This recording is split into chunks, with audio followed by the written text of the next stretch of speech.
Hello friends, તમારા સૌનું સ્વાગત છે આજના કરંટ અફેરમાં. તો સૌથી પહેલાં આજે જોઈએ દિન વિશેષ.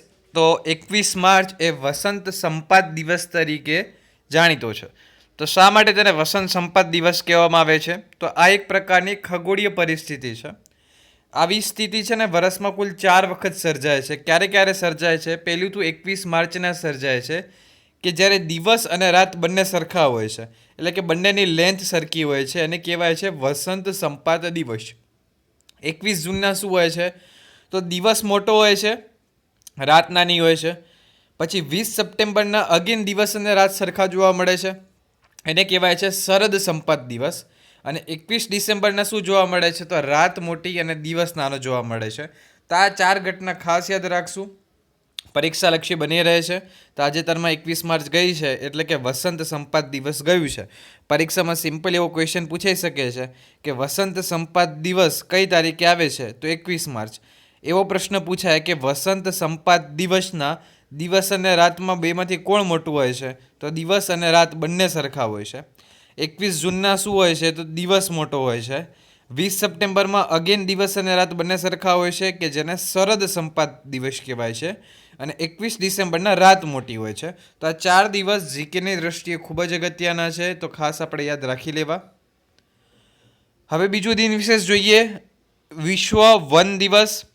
શરૂઆત 1971થી. ક્યારથી શરૂઆત થઈ છે? 1971થી. અને કોના દ્વારા ઉજવાય છે? તો યુએન દ્વારા 2012થી તેની જાહેરાત કરવામાં આવી છે. થીમ શું છે વિશ્વ વન દિવસની? ફોરેસ્ટ એન્ડ બાયોડાયવર્સિટી થીમ હતી આ વખતેની. શું થીમ હતી? ખાસ યાદ રાખશું, થીમ હતી ફોરેસ્ટ એન્ડ બાયોડાયવર્સિટી. વન મહોત્સવ જુલાઈ મહિનામાં યોજવાય છે. ખાસ ધ્યાન રાખજો કે વિશ્વ વન દિવસ અને વન મહોત્સવ બે અલગ અલગ છે વસ્તુ. વન મહોત્સવ જુલાઈ મહિનામાં યોજાય છે. ભારતની વન નીતિ 1988માં આવેલ, જે મુજબ ભારતમાં 33% પ્રમાણ જંગલોનું હોવું જોઈએ. વન નીતિ ક્યારે આવેલી છે? ભારતમાં 1988માં, જે મુજબ કેટલા ટકા વન પ્રમાણ હોવું જોઈએ? તો 33% વન પ્રમાણ હોવું જોઈએ. હાલની સ્થિતિએ 2019ના વન રિપોર્ટ મુજબ ભારતમાં કેટલું છે જંગલોનું પ્રમાણ? 24.56% છે. જીકે રિલેટેડ ક્વેશ્ચન થઈ શકે છે કે 2019ની સ્થિતિએ ભારતમાં જંગલોનું પ્રમાણ જણાવો. તો 2019ની સ્થિતિએ ભારતમાં જંગલોનું પ્રમાણ કેટલું છે? તો ભારતમાં જંગલોનું પ્રમાણ 24.56% જેટલું છે. ઓકે, વિશ્વ વન દિવસ વિશે થોડી વધારે માહિતી મેળવીએ. તો India states of forest report 2019 મુજબ. હવે આ રિપોર્ટ ખૂબ જ અગત્યનો બની રહેશે. આજે મેં 3 બાબતો લીધી છે, એ તમને dy.SO અને STI જેવી પરીક્ષામાં ખાસ પૂછાઈ શકે છે. મેનગ્રુવની વૃદ્ધિમાં ગુજરાત પ્રથમ છે. ગુજરાત પછી મહારાષ્ટ્ર અને પછી ઓડિશા આવશે. મેનગ્રુવની વૃદ્ધિમાં. મેનગ્રુવના વિસ્તારમાં ઘટાડો. મેનગ્રુવ જેને આપણે ચેરના વૃક્ષો પણ કહીએ છીએ ગુજરાતીમાં. શું કહીએ છીએ? ચેરના વૃક્ષો. મેનગ્રુવના વિસ્તારમાં ઘટાડો ક્યાં થયો છે? તો તમિલનાડુ, પશ્ચિમ બંગાળ અને અંદમાન નિકોબાર. તો પરીક્ષામાં સિમ્પલ એવો ક્વેશ્ચન પૂછાઈ શકે છે કે India states of forest report 2019 મુજબ મેનગ્રુવના વિસ્તારમાં વધારો કયા કયા રાજ્યમાં જોવા મળેલ છે, અથવા તો કયા રાજ્યોમાં જોવા મળેલ છે તેને ક્રમશઃ ગોઠવો. તો કયા રાજ્યમાં જોવા મળેલ છે? તો ગુજરાત, મહારાષ્ટ્ર અને ઓડિશામાં વધારો જોવા મળેલ છે, જ્યારે તમિલનાડુ, પશ્ચિમ બંગાળ અને અંદમાન નિકોબારમાં ઘટાડો જોવા મળેલ છે. જંગલોનું સૌથી વધારે પ્રમાણ ક્યાં જોવા મળેલું છે? તો મધ્યપ્રદેશ, અરુણાચલ પ્રદેશ અને છત્તીસગઢ. અને એક પરીક્ષામાં ક્વેશ્ચન પૂછાઈ પણ ગયો કે 2019ના રિપોર્ટ મુજબ જંગલોનું સૌથી વધારે પ્રમાણ કયા રાજ્યમાં જોવા મળેલું છે? તો જંગલોનું સૌથી વધારે પ્રમાણ મધ્યપ્રદેશ રાજ્યમાં જોવા મળેલું છે. ઓકે, તો આ હતો India states of forest report 2019. મેનગ્રુવના વૃદ્ધિમાં તો ગુજરાત પ્રથમ ક્રમે, ગુજરાત, મહારાષ્ટ્ર, ઓડિશા. એ વિસ્તારોમાં ઘટાડોમાં તો તમિલનાડુ, પશ્ચિમ બંગાળ, અંદમાન નિકોબાર. અને જંગલોનું સૌથી વધારે પ્રમાણ હોય તો ક્યાં આવશે? મધ્યપ્રદેશમાં આવશે. તો આજે જોઈએ આપણે 2 દિન વિશેષ. પ્રથમ જોયું વિશ્વ સંપાત દિવસ એટલે કે 21 માર્ચ, અને શરદ સંપાત દિવસ આવે તો 20 સપ્ટેમ્બર. તો આ 2 ક્વેશ્ચન આપણે યાદ રાખશું. પછી જોઈએ દિન વિશેષ વિશ્વ વન દિવસ. ખાસ કરીને થીમ યાદ રાખશું ફોરેસ્ટ એન્ડ બાયોડાયવર્સિટી. પછી આપણે જોયું મેનગ્રુવની વૃદ્ધિમાં ગુજરાત પ્રથમ ક્રમે છે, ગુજરાત, મહારાષ્ટ્ર, ઓડિશા. અને વિસ્તાર ઘટાડોની અંદર તમિલનાડુ, પશ્ચિમ બંગાળ, અંદમાન નિકોબાર. હવે જોઈએ તેજસ લડાકુ વિમાન અત્યારે ચર્ચામાં રહ્યું છે. કેમ ચર્ચામાં રહ્યું છે? એ 83 સ્વદેશી તેજસ વિમાનની ખરીદીને સંરક્ષણ સંપાદન પરિષદ દ્વારા મંજૂરી આપવામાં આવી છે. એના કારણે તે ચર્ચામાં રહ્યું છે. આ તેજસનું ઉત્પાદન કોના દ્વારા કરવામાં આવે છે? તો HCL દ્વારા કરવામાં આવે છે.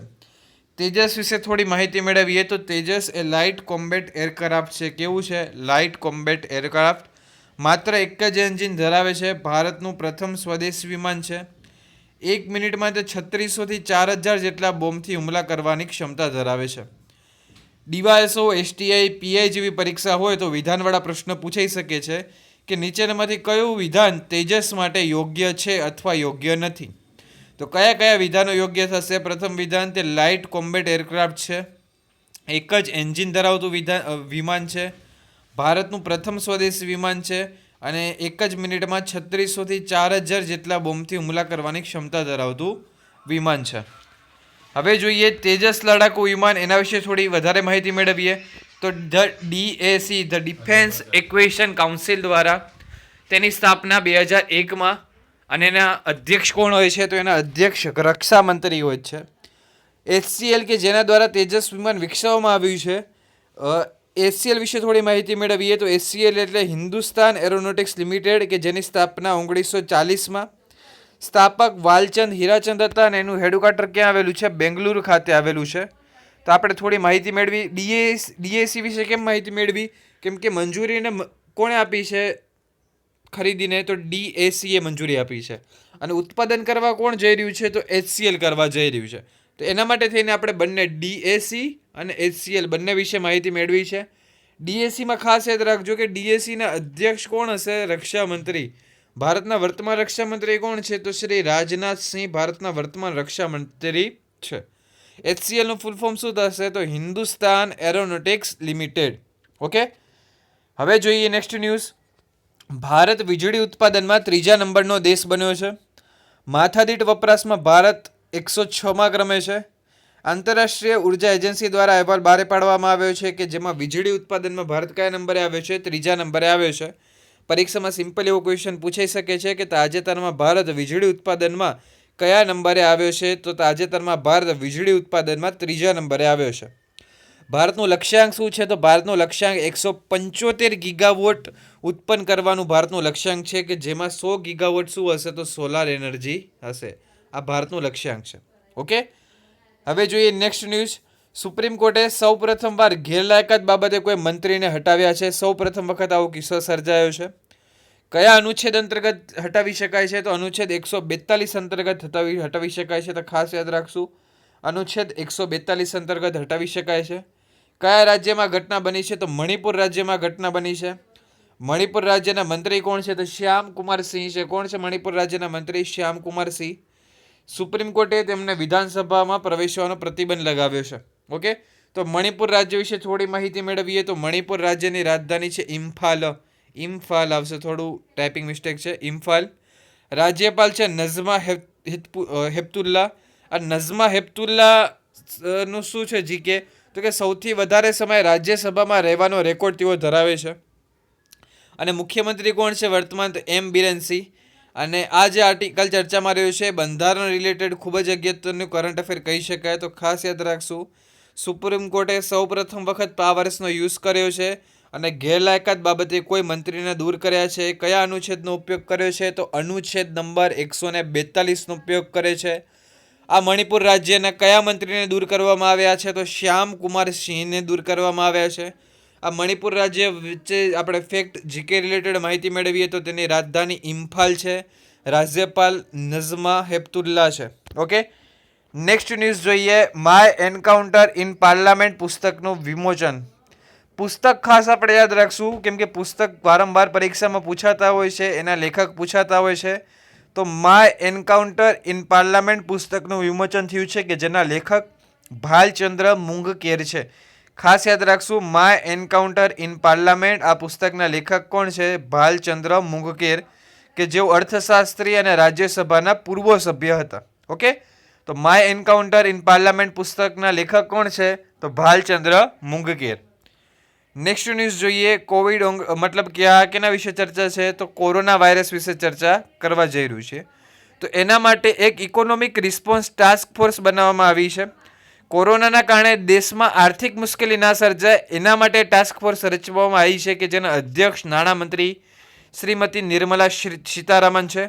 કોરોનાના કારણે થતી ઇકોનોમિક મુશ્કેલીઓને નિવારવા માટે હવે પરીક્ષામાં સિમ્પલ એવો પ્રશ્ન પૂછાઈ શકે કે કોરોનાના કારણે થતી મુશ્કેલીઓને નિવારવા માટે કોની અધ્યક્ષસ્થાનમાં ક્વિક રિસ્પોન્સ ટાસ્ક ફોર્સની રચના કરવામાં આવી છે? તો શ્રીમતી નિર્મલા સીતારામન. ઓકે, હવે નેક્સ્ટ ન્યૂઝ જોઈએ. ઇઝરાયલ ભારતનો બીજો સૌથી મોટો સંરક્ષણ ભાગીદાર બન્યો. એટલે ચર્ચામાં રહ્યું છે ભારતીય સશસ્ત્ર દળ અને ઇઝરાયલ સશસ્ત્ર ઉદ્યોગ વચ્ચે કરાર કરવામાં આવ્યા છે. અહીંયા ભારતીય આવશે. ઓકે, ભારતીય સશસ્ત્ર દળ અને ઇઝરાયલ સશસ્ત્ર ઉદ્યોગ વચ્ચે કરાર કરવામાં આવ્યા છે. આ કરાર થયા એના પછી ઇઝરાયલે ભારતનો બીજા નંબરનો સૌથી મોટો સંરક્ષણ ભાગીદાર બની ગયો છે.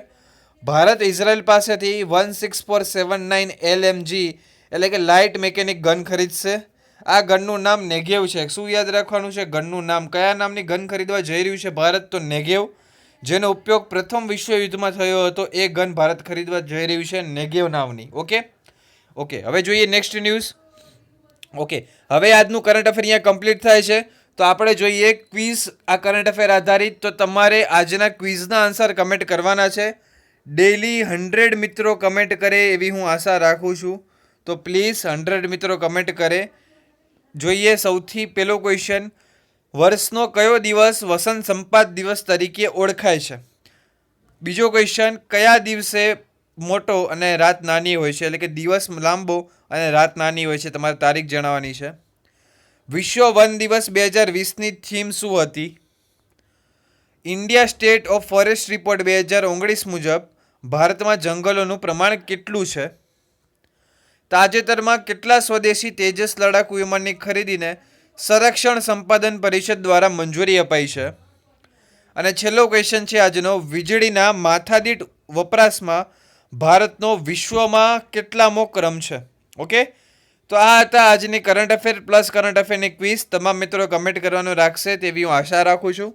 તો મળશું કાલે નવા કરંટ અફેરના વિડીયો સાથે. ત્યાં સુધી જય હિન્દ, જય ભારત.